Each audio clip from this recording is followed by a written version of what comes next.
A man by the name of Raymond Gates has just been sentenced to 9 years in prison. Please don't do this. It hurts so much. I was already inside of her at that point. I mean... In every crime movie I know, criminals are always advised to say nothing without their lawyers. Never have I seen people quickly and foolishly rope themselves in like in the videos I'm about to show you. These are 4 of the fastest police interrogations in history, ranging from stupid confessions to escapes. Number 1. Jared Murray. Our first case highlights the confession of Jared Murray, who was just spilling his guts to the sheriff as though some kind of remote control was being used to manipulate him. In summation that I'm guilty, yes. Of what? Of murder. The stunning situation of Jared Murray was that his target turned out to be a friend named Sanchez. Murray convinced his friend Sanchez to give him a ride to Walmart in exchange for $20 in gas money, and Sanchez obliged. I went down to his dorm room and asked if I could be given a ride to Walmart in exchange for $20 gas money. Okay. And did he agree to that? Yes, sir. Okay. Murray pulled out a pistol on their way to Walmart, a .40 caliber Springfield handgun stolen from Asher resident Daniel Davis. While they were in the Walmart parking lot, Murray calmed down the anxious Sanchez by having the weapon unloaded and placed the magazine on his lap after giving him the instruction to proceed north of Asher. Murray loaded the gun and fired 3 rounds at him in the head as soon as they got on the substation road. He missed one of the shots and the car veered off the road, then hit a tree in a ditch shortly after he took the shot. As soon as Murray stepped out of the car, he dragged Sanchez, who was still breathing from the driver's seat, to the ground, where Murray eventually killed him by shooting another bullet into his head. He then buried the corpse under a thick layer of sand, leaves, and sticks. Murray then ran off the side of the road and asked for assistance from a man driving on the same route to help pull his truck out of a ditch. The man gave Murray a ride to his grandparents' house, where he called his roommate for some help. However, the gentleman he asked for assistance wasn't convinced about his story. The man had gone back to the area, found Sanchez's body, and had contacted the police to report a gunshot victim. Somehow, Murray changed his mind and started walking east toward US 177, trying to escape to Canada. That was where he was stopped by a Potawatomi County Sheriff Department car after mistaking it for a non-police automobile. When Travis Palmer, the undersheriff, took Murray into custody, Murray quickly admitted to the crime. Okay, and who did you murder? Gennaro. Okay, and how did you murder him? With a gun. I shot him in the head twice. Okay. 3 shots were fired, 1 missed. Due to an insanity plea, Murray was declared not guilty of the first-degree murder charge and was ordered to receive mental health therapy at a state hospital. But the surprising part of this story was that Murray said he planned this for 2 weeks. Number 2. Ricky Hawthorne. Speaking of record time confessions, I doubt you'll find one faster than Ricky Hawthorne's confession after Ricky was found all bloodied up in close proximity to the bodies of Tommy Skeens and Laura Kuchar. And that was one reason why the cops had no qualms while bringing him in.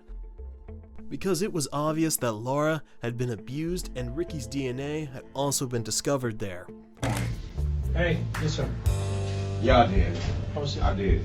You know what? Let's do this. I did it, but I think somebody came behind me and finished it. Okay. Yeah, I did it. According to Ricky, he only attacked the couple and physically hurt Laura. He wasn't the one who killed the couple. He claimed that someone else came behind me and finished the job. Although, he admitted that I did beat the shit out of them. To be frank, he had a better chance of escaping punishment if he had simply kept quiet. There's 3 more people. I don't know. And you know what? They was living when I left, but I think somebody came in behind me and finished them off. I did beat the shit out of them, but it was somebody else. I left.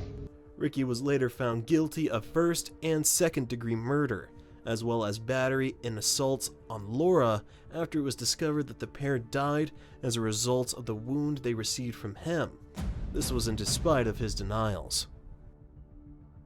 Number 3. Quantrell Schwartzlow. Just give me a minute.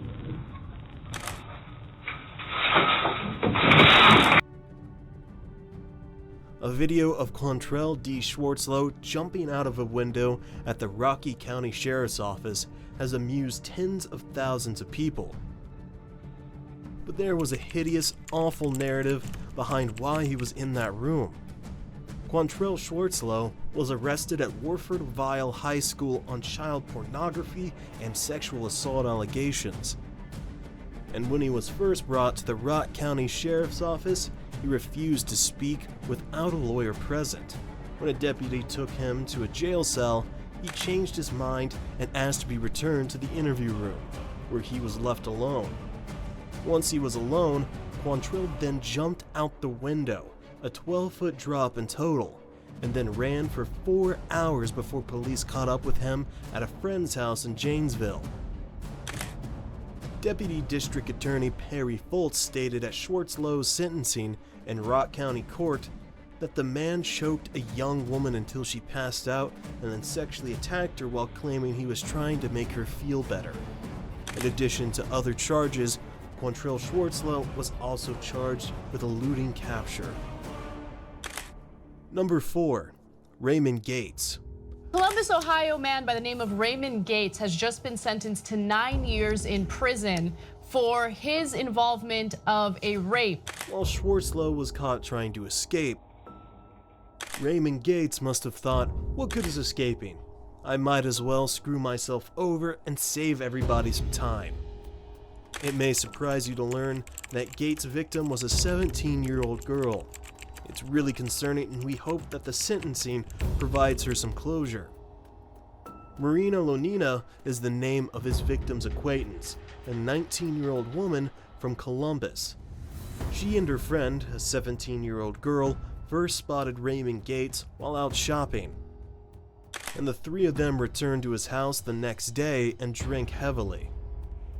While they were all drunk, Gates decided to rape his 17-year-old guest during the visit. When police interrogated Gates, he said he already began to assault her when she began to scream and resist. The most crazy part is that Lonina, the friend of the victim, chose to live stream the rape on a periscope rather than intervening to help her friend. How could anyone in their right mind believe that this was the best move to make in this kind of circumstance? Instead of supporting her friend, she made a terrible choice that would later come back to haunt her. After the victim went to the police to report the incident, Lonina was first accused of rape, kidnapping, and sexual battery, which she vehemently denied. She then admitted to failing to report the rape case and refusing to turn over the evidence.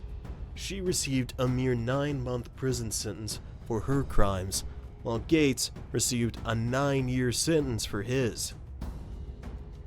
And there you have it, folks.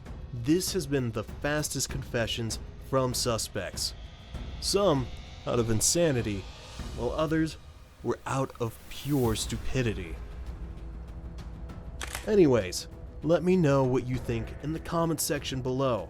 I'd love to hear what you have to say. Which confession was most fascinating to you? And if you're new here, remember to hit that subscribe button to keep seeing great content like this. And don't forget to give this video a thumbs up to encourage us to create more content for you. Thanks for watching, guys. I hope you enjoyed it, and I'll see you next time.